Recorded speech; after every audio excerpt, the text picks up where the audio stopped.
तर या दर्गामध्ये एक साखळी आहे ज्याला स्पर्श केल्यानंतर माणसाच्या मनातल्या ज्या काही इच्छा आहेत त्या पूर्ण होतात. लोक नवस करण्यासाठी दूर दूर येतात. माझ्यासोबत एक आजीबाई आहेत. आजीबाई, तुमचं नाव सांगा. सुशीलाबाई. तुम्ही कुठून आलात? बाळापूर.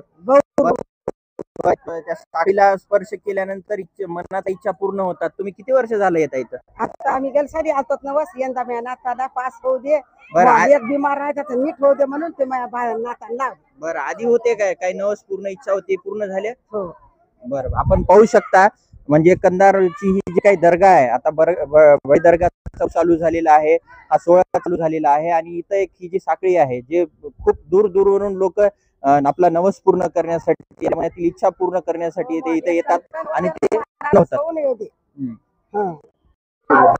हज्जू गायकवाड.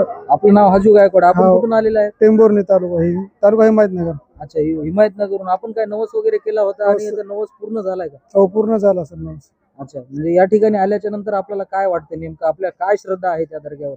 श्रद्धा सर कसं, देवाचं नाव आहे माझं हाजूसया. 2 वर्ष येतो सर मी देवाला. म्हणजे तुमच्या वडिलांनी देवाच्या नावावरच तुमचं नाव हो, म्हणून आपण दरवर्षी या ठिकाणी दरवर्षी येतात. काही नवस वगैरे काय असते का तुमचं, म्हणजे काही हो सर, कार्यक्रम वगैरे काय? हा.